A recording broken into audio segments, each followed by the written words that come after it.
नमस्कार, मेरा नाम डॉक्टर रमाकांत कुमार है। मैं ऑर्थोपेडिक सर्जन हूँ और एट प्रेजेंट मैं रूबन मेमोरियल हॉस्पिटल पटना और मेरा अपना प्राइवेट क्लिनिक है advanced bone and joint clinic Boring canal road Patna में कार्यरत हूँ। आज मैं आपके सामने एक प्रकार का गठिया जिसको कि रूमेटॉइड आर्थराइटिस कहते हैं, उसके बारे में बात करने के लिए आया हूँ। रूमेटॉइड आर्थराइटिस एक प्रकार का गठिया है जिसका कि शुरुआत कम उम्र में ही हो जाता है और आपको ये जानकर हैरानी होगी कि ये बीमारी जो है, ये गठिया जो है, ये महिलाओं में ज़्यादा कॉमन है। फीमेल इज़ टू मेल का जो अनुपात है, जो रेशियो है, वो 9:1 का है, यानी 9 महिलाएं और 1 पुरुष। सो इस बीमारी को कैसे पहचानें, ये ज़्यादा ज़रूरी है। तो इस बीमारी में जो कि रूमेटॉइड आर्थराइटिस कहते हैं, इसमें बॉडी का बहुत सारा जोड़ इन्वॉल्व होता है, लेकिन जो सबसे कॉमन जोड़ इन्वॉल्वमेंट है वो हाथ का जोड़ है।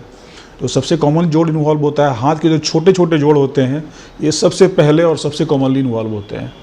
तो हाथ के जोड़, ये जो कलाई है, कलाई का जोड़, केहूनी का जोड़, कंधे का जोड़, दोनों घुटना, कुछ लोगों का एंकल यानी नीचे का जो पैर होता है, फुट का जो एंकल होता है, उसमें पेन यानी दर्द सबसे पहले शुरुआत होता है। दर्द के साथ कुछ लोगों को स्वेलिंग होती है, लेकिन जो सबसे क्लासिकल इसका सिम्टम होता है, इसको बोलते हैं अर्ली मॉर्निंग स्टिफनेस। यानी जब सुबह आप सोकर उठते हैं तो ऐसा लगेगा कि आपका जो पूरा पैर है वो अकड़ गया है, यानी आपको उठने का बिस्तर से उठने का मन नहीं करेगा और बिस्तर से उठने में और नॉर्मल एक्टिविटी तक जाने में, यानी अपना काम शुरू करने में कुछ लोगों को आधा घंटा से ऊपर समय लग जाता है। तो इसको कहते हैं कि early morning stiffness lasting more than 30 minutes, यानी मॉर्निंग स्टिफनेस जो 30 मिनट से ज़्यादा हो। तो ये एक डायग्नोस्टिक यानी एक लक्षण होता है रूमेटॉइड आर्थराइटिस का, जिसमें कि आपको नॉर्मल रूटीन एक्टिविटी रिज्यूम करने में 30 मिनट से ज़्यादा लगता है। तो ये एक इम्पॉर्टेंट साइन है, इससे पता चलता है कि गठिया है, यानी गठिया ये हो सकता है।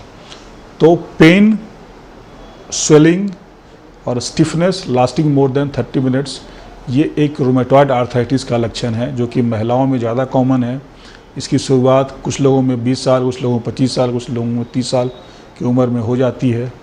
इसके जांचने के लिए कुछ ब्लड टेस्ट करना पड़ता है, जिसको बोलते हैं रूमेटॉइड फैक्टर या NTCCP, ESR और CRP। इससे हमें आइडिया लग जाता है कि गठिया इनको है या नहीं है, या कुछ बॉडी पार्ट्स का एक्सरे भी कर हम लोग देख सकते हैं और पता लगा सकते हैं।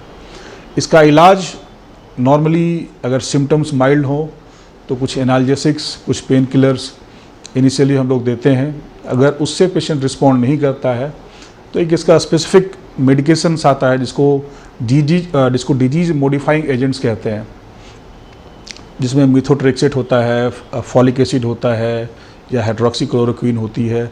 इसके लिए आप घर पे इस दवा को शुरू नहीं कर सकते हैं, आपको इसके लिए डॉक्टर से कंसल्ट करना पड़ेगा, क्योंकि इसका साइड इफ़ेक्ट ज़्यादा होता है और इस दवाई का मॉनिटरिंग करना पड़ता है, हमको इसके साइड इफ़ेक्ट्स का मॉनिटरिंग करना पड़ता है। तो आप अपने डॉक्टर से कंसल्ट कीजिए, आपको सही सलाह देंगे। सबसे इम्पॉर्टेंट बात है कि चूँकि ये बीमारी जो है, ये जेनेटिक बीमारी होती है, इसको ऑटो इम्यून डिसऑर्डर कहते हैं।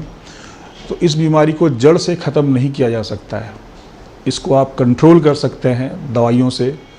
सिम्टम्स ख़त्म हो सकते हैं, आपको पेन नहीं रहेगा, स्वेलिंग नहीं रहेगा, लेकिन ये जड़ से नहीं जाता है। इस बीमारी के लिए दवाइयों को कई बार जो है बहुत लंबे समय तक दवाइयाँ खानी पड़ती है, कह सकते हैं 5 साल 10 साल तक दवाइयाँ खानी पड़ सकती हैं। तो इसी कारण से कुछ लोग परेशान होकर दवाइयों को छोड़ देते हैं और दूसरे डॉक्टर या अलग अलग जो मेथड है, जैसे होम्योपैथिक, आयुर्वेदिक में चले जाते हैं। बट मैं उनसे कहना चाहूँगा कि एलोपैथिक में जो मेडिसिन्स हैं उस पर भरोसा कीजिए। ये बहुत रिसर्च के बाद बनाया गया है और इसके इफ़ेक्ट होते हैं। अगर आप दवाइयाँ खाना बंद कर देते हैं तो इससे क्या है कि बॉडी में बहुत सारे डिफॉर्मिटी होना शुरू हो जाता है, यानी आपका हाथ टेढ़ा हो जाएगा, घुटना सीधा नहीं होगा। तो दवाइयों को खाना बहुत ज़रूरी है, जिससे कि आप बॉडी में यानी इस बीमारी के कारण होने वाले जो डिफॉर्मिटी है उसको आप रोक सके। तो अगर आप इसका इलाज सही तरीके से करवाएंगे तो इसके प्रभाव से बचा जा सकता है। धन्यवाद।